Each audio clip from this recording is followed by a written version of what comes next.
하세요.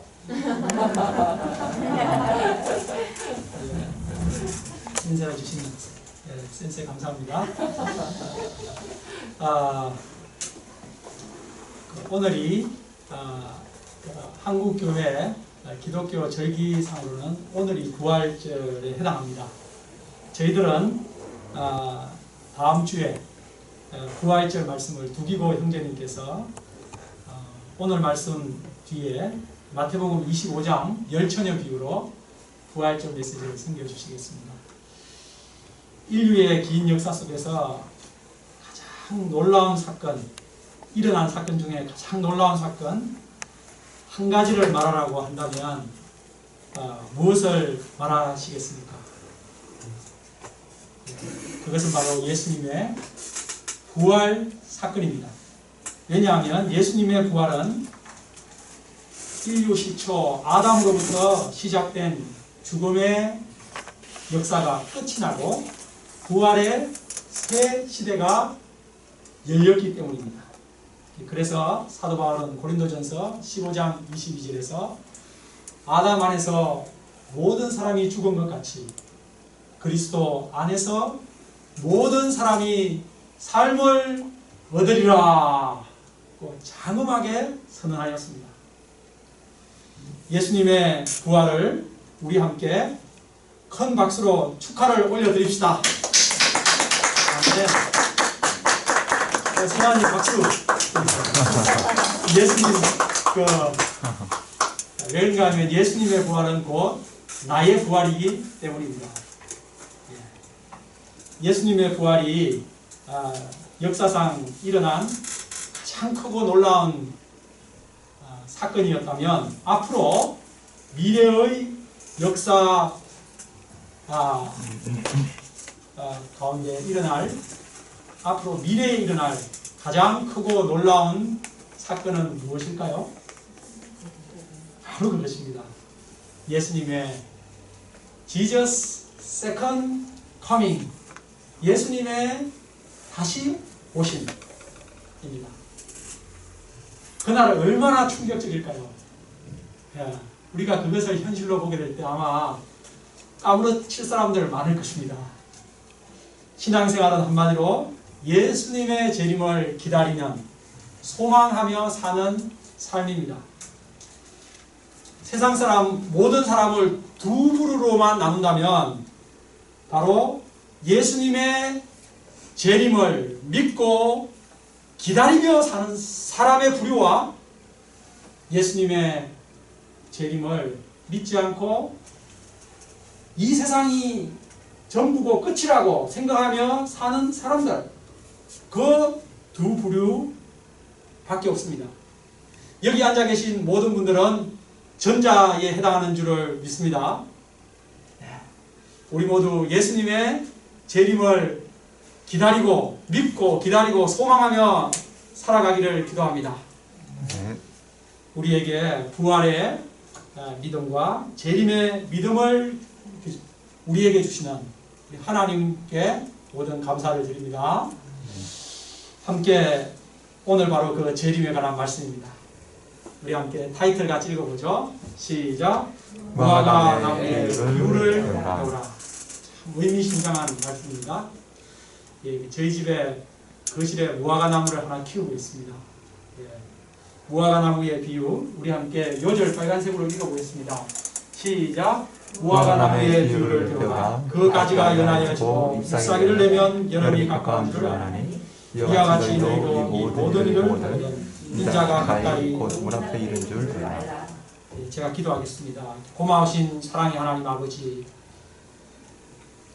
인류를 사로잡고 있던 사망을 깨뜨리시고 부활하신 우리 주 예수님께 모든 감사와 찬송과 영광을 돌려드립니다. 예수님의 부활로 저희가 더 이상 사망의 종로로 타지 않고 예수님과 함께 부활의 새 몸을 입고 새 하늘과 새 땅에서 살아갈 수 있다는 놀라운 소망을 주신 것을 감사합니다. 저희가 이 믿음의 소망 가운데서 또한 예수님의 재림을 기다리며 살아가게 하여 주시옵소서. 이 시간 말씀을 들으며 우리가 예수님의 재림을 잘 준비할 수 있는 마음 준비할 수 있도록 도와주십시오. 제가 이 말씀을 참으로 감히 감당할 수 없는 정말 엄청난 말씀인데 신이 주의 성령께서 말씀을 선포하여 주시옵소서. 우리 구주 예수님 이름으로 기도합니다. 아멘. 오늘 본문은 예루살렘 성전 멸망과 인류 최후에 대한 예수님의 예언입니다. 예수님의 이 두 가지 예언 중에 예루살렘 성전 멸망에 대한 예언은 AD 70년에 성취가 되었으며 이제는 예수님의 재림과 함께 인류 최후에 대한 예언만이 남아 있습니다. 사람들은 예수님이 언제 재림하시는가 날짜에 관심이 많습니다. 여러분들도 관심이 있으십니까? 하지만 그 재림의 날짜를 꼭 알아야 할 필요는 없습니다. 중요한 것은 예수님이 언제 오시든지 맞이할 수 있는 준비를 잘 하고 있으면 되는 것입니다. 운전을 하시는 분들은 과속 단속 카메라가 어디 있는지 늘 민감합니다. 그러나 전혀 그런 것을 의식할 필요가 없는 운전자들이 있습니다. 누구일까요? 바로 항상 정규 속도를 지키며 운전하는 사람들입니다. 요즘 서울의 정규 속도는 50km로 60km에서 10km 다운되어 있죠. 이처럼 예수님의 재림을 항상 준비하고 있는 사람은 예수님이 언제 오시든지 상관이 없는 것입니다. 오늘 말씀을 통해 우리가 예수님의 재림을 어떻게 잘 준비할 수 있는지 우리가 배울 수 있기를 기도합니다. 우리 함께 1절과 2절을 읽어보겠습니다. 오늘 읽을 부분이 우리 오늘 분량이 아주 많은데 말씀을 한번 쭉 따라가면서 하겠습니다. 1절과 2절을 우리 자매님들 읽어주십시오. 시작. 예수께서 성전에서 나와서 가시는데 제자들이 성전 건물을 가리켜 보려고 하더니 대답하여 이르시되 너희가 이것을 보지 못하느냐 내가 진실로 너희에게 이르노니 오늘날도 교리를 낳지 않고 다 무너뜨리리라. 예수님을 끝까지 대척하는 성전의 종교 지도자들을 떠나 예수님은 성전 건물 밖으로 나오셨습니다. 그때 제자들이 예수님께 이 성전 건물을 보이려고 했습니다. 마가복음에 보면 주여 이 건물이 어떠하며 이 돌들이 어떠합니까? 놀라워하는 그런 말이 나옵니다. 이는 예루살렘 성전 건물이 대단히 웅장하고 화려했기 때문입니다. 그 시대에 최고의 건축물로 예루살렘 성전을 보지 못한 자는 아름다운 건축물을 보았다고 할 자격이 없다. 그런 말을 할 정도였습니다. 예루살렘 성전은 벽과 기둥이 모두 거대한 대리석으로 만들어졌으며 또 지붕은 돔 형식으로 그 위를 검으로 장식했기 때문에 동쪽의 햇살이 비치면 번쩍번쩍 아주 빛이 났습니다. 제자들은 이 성전은 영원할 것이라고 생각했습니다. 그러나 예수님은 무엇이라고 말씀하십니까? 너희가 이 모든 것을 보지 못하느냐? 내가 진실로 너희에게 이르노니 돌 하나도 돌 위에 남지 않고 다 무너뜨려지리라. 예수님의 말씀은 충격적이었습니다. 여러분, 만일 63빌딩이나 123층 롯데타워가 돌 하나도 돌 위에 남지 않고 다 무너뜨려진다면 얼마나 충격이겠습니까? 저는 재작년 새아이를 미국에 보내주며 뉴욕을 들러 그라운드 제로에 가서 보았는데 110층이었던 그 쌍둥이 두 건물이 흔적도 없이 사라진 것에 충격을 받았습니다. 완전히 그라운드 제로입니다. 그리고 거기에는 그 이름만, 그 사망자 약 3,000명의 이름만이 적혀 있을 뿐입니다. 돌 하나도 도리에 남지 않고 성전이 철저하게 무너진다는 예언에 제자들은 충격을 받고 예수님께 조용히 물었습니다. 우리 3절을 형제님들 이렇게 시작. 예수께서 감람산 위에 앉으셨을 때 제자들이 조용히 와서 이르되 우리에게 있어서 어느 때에 이런 일이 있겠사오며 또 주의 임하심과 세상 끝에는 무슨 징조가 있사오리까. 제자들은 예루살렘 성전의 무너짐과 세상의 끝날을 동일시하여 말하고 있습니다. 당시 유대인들의 세계관 속에서 보면 세상의 중심인 성전이 무너진다는 것은 곧 인류 역사의 종말을 의미했습니다. 예수님은 제자들에게 예루살렘 멸망과 세상 끝날에 대한 징조를 설명해 주시면서 중첩적으로, 이걸 또 복합적으로 두 가지를 동시에 중첩적으로 설명을 해 주십니다. 첫 번째 징조는 거짓 그리스도들의 출현과 미혹입니다. 4절과 5절을 자매님들께서 읽어주십시오. 시작. 예수께서 대답하시되 너희가 사람의 미혹을 받지 않도록 주의하라. 많은 사람이 내 이름으로 와서 이르되 나는 그리스도라 하며 많은 사람을 미혹하리라. 네, 11절을 형제님들이 읽어주십시오. 11 시작. 거짓 선지자가 많이 일어나 많은 사람을 미혹하겠으며.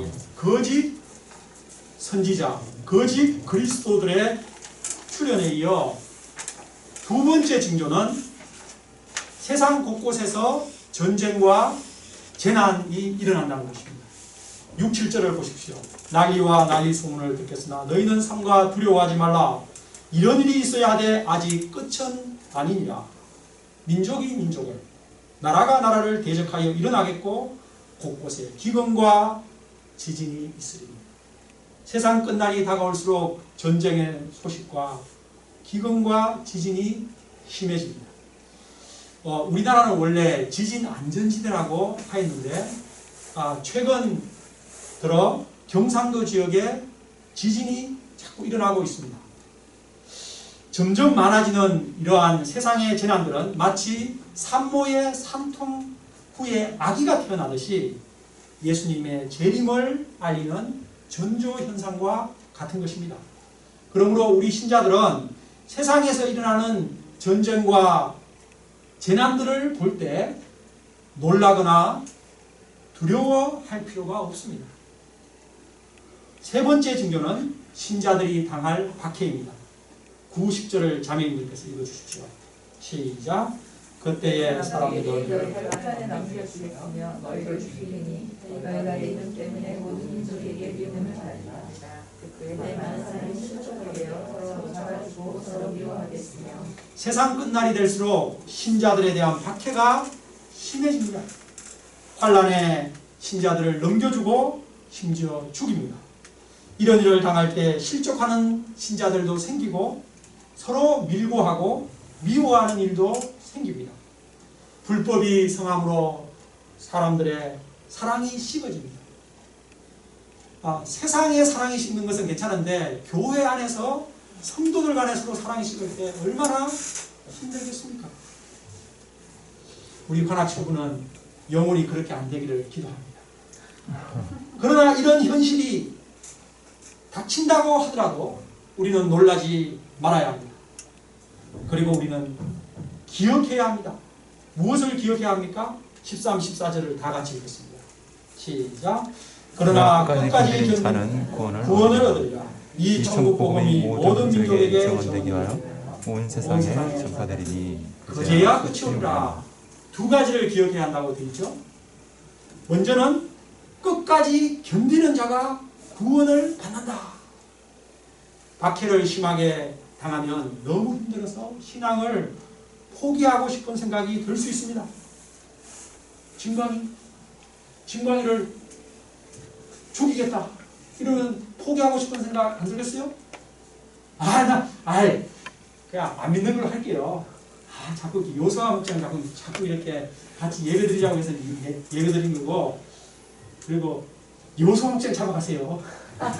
그래서 요소와 목장을 이제 밀고 하고, 자기들 안 믿겠다고, 그렇게, 포기하고 싶은 생각이 들지 않을까요? 그러나, 증강이는 어떻게 하겠어요?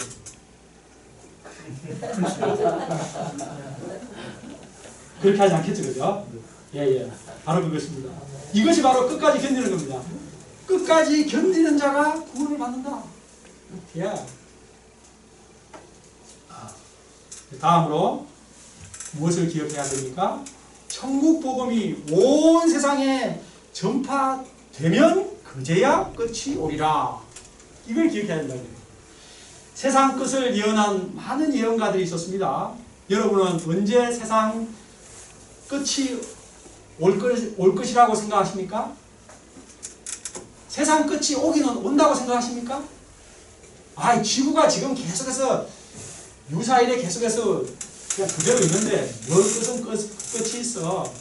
세상 끝을 주장하는 것은 기독교밖에 없어요. 예수님밖에 없어요. 그리고 2000년이 되면 세상 끝이 온다고 생각하는 사람들도 있었습니다. 특히 그 2000년을 근거로 뭘 얘기했는가 하면 하나님께서 6일 동안 창조하시고 7일째 안식하셨잖아요. 그래서 그렇게 볼 때 세상이 구약 4000년, 신약 2000년, 6000년이 되면 그때 이제 6000년이 되니까 4000 더하기 2000. 그래서 서기 2000년이면 예수님이 재림한다. 그리고 이제 영원한 새하늘 새 땅 안식에 들어간다. 이렇게 예언한 사람들도 많이 있었습니다. 그러나 세상의 끝은 언제 온다고 되어 있죠? 복음이 온 세상에 전파되면 그제야 끝이 온다고 예수님은 말씀하십니다. 예수님은 12제자에게 오직 성령이 너희에게 임하시면 너희가 권능을 받고 예루살렘과 온 유대와 사마리아와 땅 끝까지 이르러 내 증인이 되리라 하셨습니다. 그 작은 팔레스타인 예루살렘에서 시작된 복음이 땅 끝까지 전파될 때 그제야 끝이 온다는 것입니다. 여러분, 그 예루살렘에 시작된 복음이 사마리아를 넘어 소아시아 터키를 넘어 로마 북유럽을 넘어 그것이 대서양을 건너 아메리카를 넘어 다시 태평양을 건너 동방의 작은 나라 코리아로 중국으로 이 아시아 쪽으로 계속 한 바퀴를 서쪽으로 돌고 있습니다. 그러면 여러분 어느 지금 땅 끝까지 전 세계에 전파되는 복음이 지금 어디까지 온 것입니까? 세상 역사의 흐름은 다름 아닌 복음 전파의 흐름의 역사와 일치합니다. 그러므로 우리는 세상에서 일어나는 재난들에 요동할 것이 아니라 복음이 지금 어디까지 전파되고 있는가? 그것을 예의주시하고 그것을 생각하는 통찰력을 가져야 합니다. 이제 예수님은 시점을 좁힙니다. 예루살렘 멸망이 임박할 때 그리스도인들이 어떻게 해야 되는지 지침을 주십니다. 우리 15, 16절을 형제님들이 읽겠습니다. 시작. 그러므로 너희가 선지자 다니엘이 말한 바 멸망에 가져간 것이 거룩한 곳에 선 것을 보거든 1년 자는 깨달을지며 그때 유대인 자들은 산으로 도망할지어다. 여기서 멸망에 가져간 것이란 우상을 말합니다. AD 66년에 로마 군대가 예루살렘 성을 포위하고 곳곳에 독수리 형상의 우상을 세웠습니다. 이때 그리스도인들은 예수님의 이 말씀을 기억하고 예루살렘 성에서 빠져나와 요단강 동쪽 펠라 지역의 산으로 도망함으로써 재앙을 면하였습니다. 그러나 많은 유대인들은 반대로 했습니다. 예루살렘 성은 하나님의 성이므로 하나님이 친히 보호하신다 라는 믿음으로 도리어 성으로 더 들어갔습니다. 결국 성과 함께 다 전멸하였습니다. 예루살렘 성전이 파괴될 때 그 환란이 어느 정도였습니까? 21절을 다 같이 봅시다. 시작. 이는 그때에 큰 환란이 있겠으랴. 창세로부터 지금까지 이런 환란이 없었고 후에도 없으리라. 예루살렘 성은 로마군에 의해 철저하게 파괴되었는데 그때 죽은 사람이 110만 명, 그리고 포로로 잡혀간 사람이 9만 7천 명이라고 역사가 요세푸스는 기록하고 있습니다. 참 전무후무한 사망자의 기록이죠. 이제 23절부터는 세상 끝날에 대한, 인류 종말에 대한 예언입니다. 자, 세상 끝날이 다가오면 어떤 일이 일어나는지 우리 23, 4절을 같이 읽겠습니다. 시작. 그때 사람이 너희에게 말하되 보라 그리스도가 여기 있다 혹은 저기 있다 해도 믿지 말라. 거짓 그리스도들과 거짓 선자들이 일어나 큰 표적과 기사를 보여 할 수만 있으면 택하신 자들도 미혹하리라. 말세가 될수록 거짓 그리스도들이 많이 나타나서 사람들을 미혹합니다. 우리나라에만도 자칭 그리스도가 60명이 넘는다고 하니 전 세계적으로는 얼마나 많겠습니까? 우리는 속지 말아야 합니다. 보라 그리스도가 광야에 있다, 골방에 있다 하여도 믿지 말아야 합니다. 왜냐하면 그리스도의 재림은 번개가 동편에서 나서 서편까지 번쩍이는 것과 같이 임하기 때문입니다. 한마디로 예수님은 누구나 다 알아볼 수 있도록 재림하신다는 것입니다. 요한계시록 1장 7절은 말합니다. 볼지어다 그가 구름을 타고 오시리라. 각 사람의 눈이 그를 보겠고 그를 찌른 자들도 볼 것이요 땅에 있는 모든 족속이 그로 말미암아 애곡하리니 그러하리라. 예수님께서 성천하실 때 구름을 타고 성천하신 그대로 구름을 타고 재림하십니다. 그때는 전 세계 모든 사람이 한순간에 다 예수님의 재림을 알아차리게 됩니다. 그날은 우리들에게 최고의 날이지만 불신자들에게는 애곡의 날입니다. 예수님은 그날에 대해 더 구체적으로 설명해 주십니다. 29, 30절을 읽겠습니다. 시작. 그날 환란에 즉시 해가 어두워지며 달이 빛을 내지 아니하며 별들이 하늘에서 떨어지며 하늘의 권능들이 그때의 인자의 기도가 하늘에서 보이고 그때 모든 족속들이 통곡하며 그들의 인자가 구름을 타고 능력과 큰 영광으로 온 것을 보리라. 유사일에 이 지구를 비추던 태양이 빛을 내지 않습니다. 그러면 달도 자동적으로 빛을 내지 않습니다. 그리고 별들이 하늘에서 떨어지고 하늘의 권능들이 흔들립니다. 지금까지 톱니바퀴처럼 정교하게 돌아가던 우주 천체들이 마치 체질이 풀어지듯 풀어지게 됩니다. 그때에 마침내 예수님의 재림의 징조가 하늘에서 나타나고 예수님께서 마침내 구름을 타고 능력과 큰 영광으로 재림하십니다. 그날에 모든 족속들은 통곡하게 됩니다. 하나님을 거부했던 사람들, 예수님을 믿지 않던 사람들, 박해한 사람들, 배교자들, 밀교자들 다 통곡하게 됩니다. 그러나 하나님께서 택하신 자들은 예수님께서 큰 나팔과 함께 천사들을 보내어 하늘 이 끝에서부터 저 끝까지 사방에서 불러 모으십니다. 어떤 미혹에도 흔들리지 않았던 사람들, 끝까지 인내한 사람들, 천국 복음이 땅끝까지 전파되는데 충성했던 사람들, 한 사람도 예외 없이 전 세계 어디에 있든지 다 예수님 앞으로 불러 모으십니다. 그날 생명책에 기록된 신자들의 이름들이 불려질 것입니다. 그날은 우리 생애 최고의 영광의 날입니다. 최후의 승리의 순간입니다. 우리가 비록 현재 눈물의 골짜기를 지날지라도 우리는 마지막 최후의 웃는 자가 될 것입니다. 이제까지 예루살렘 멸망과 세상 종말에 대해 예언하신 예수님은 이제 32절부터는 그러면 우리는 어떻게 살 것인가?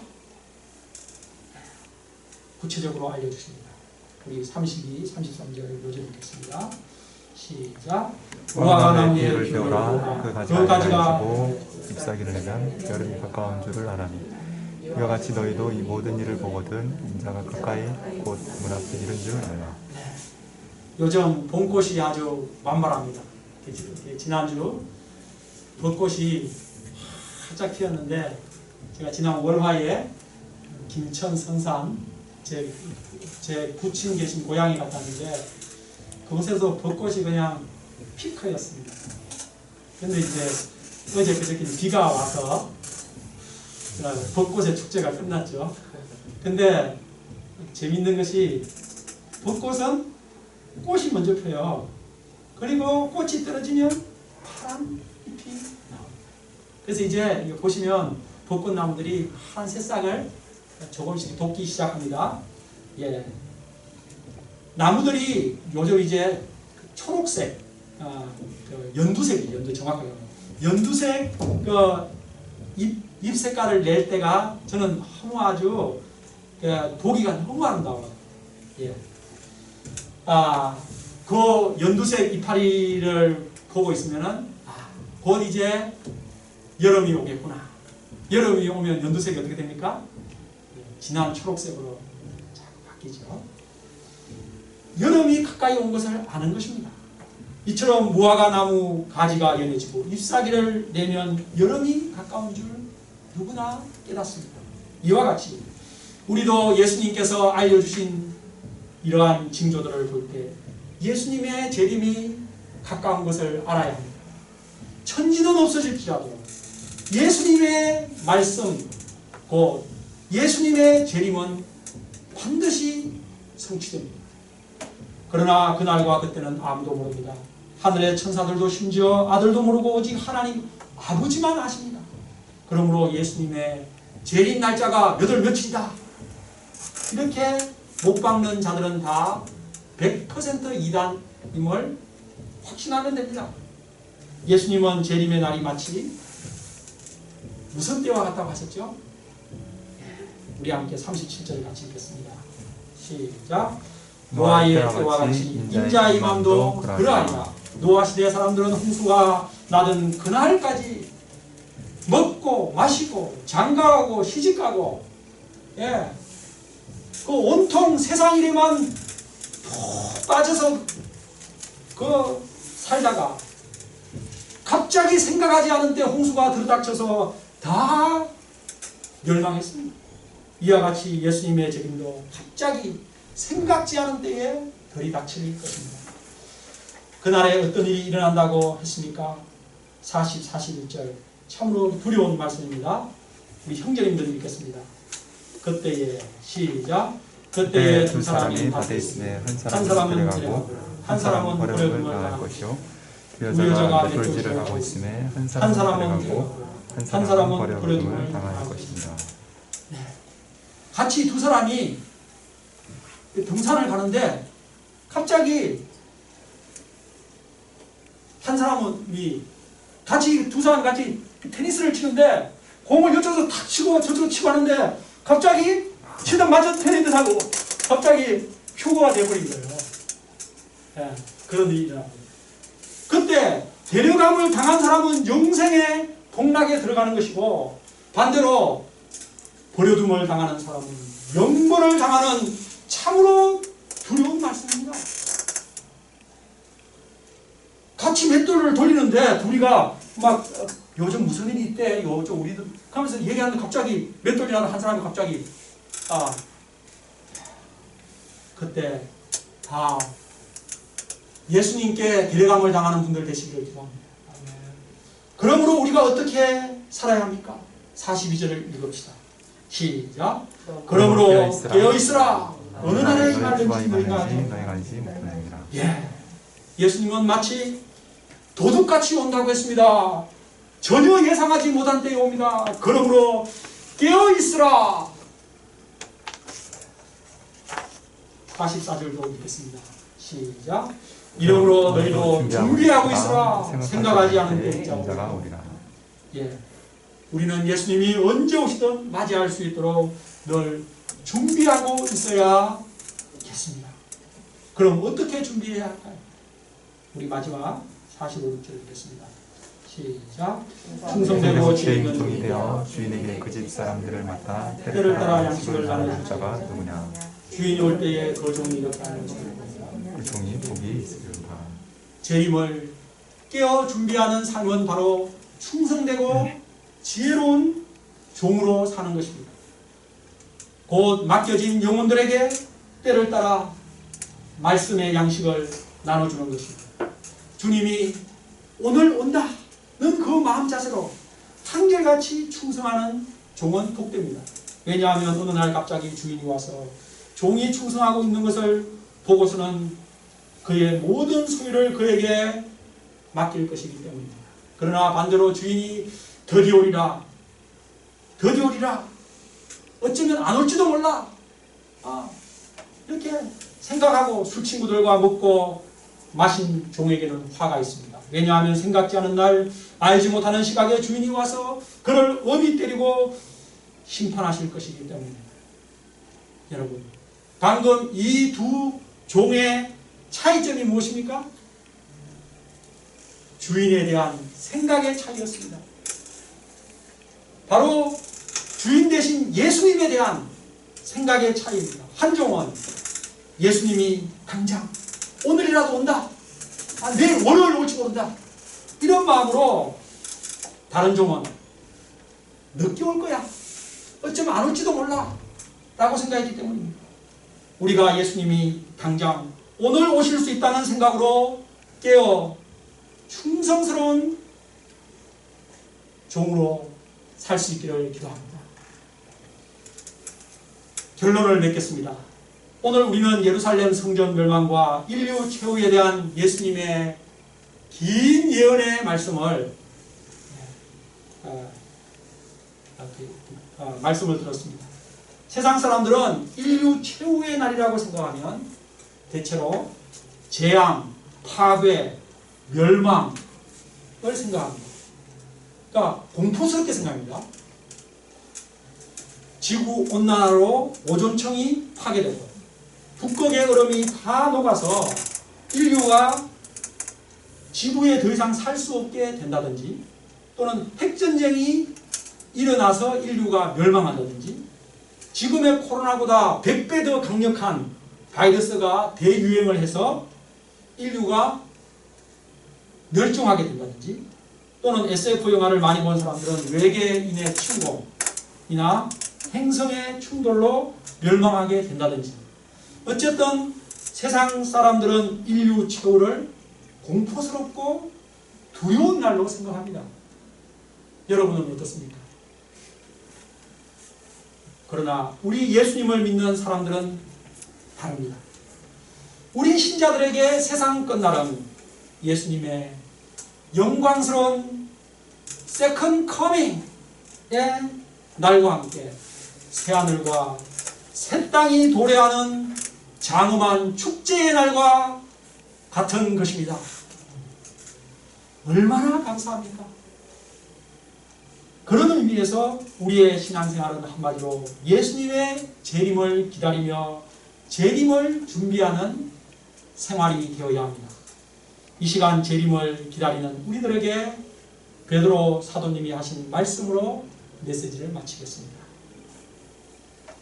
베드로후서 3장 11절입니다. 너희가 어떠한 사람이 되어야 마땅하냐? 거룩한 행실과 경건하고 하나님의 날이 임하기를 바라보고 간절히 사모하라. 우리가 다시 오실 예수님을 소망하며 깨어 준비하는 삶, 충성되고 지혜 있는 종들로 살아갈 수 있기를 기도합니다. 네. 기도하겠습니다. 고마우신 하나님 아버지, 예수님께서 우리 죄를 위해 십자가에 죽으시고 부활하신 후 성천하실 때 구름을 타고 하늘로 올라가셨습니다. 그때 말씀하시기를 갈릴리 사람들아 어찌하여 하늘을 쳐다보느냐. 인자는 구름을 타고 올라간 대로 그대로 다시 오시리라 하셨습니다. 주님, 예수님께서 우리들에게 다시 재림하실 것을 약속해 주셔서 감사합니다. 주님, 세상 사람들은 세상의 끝날을 늘 두려워하면서도 마치 이 땅이 전부인 것처럼 이 땅에 코박고 이 땅의 일에 완전히 푹 빠져 주님 생활의 염려 속에 주님 살아가고 있습니다.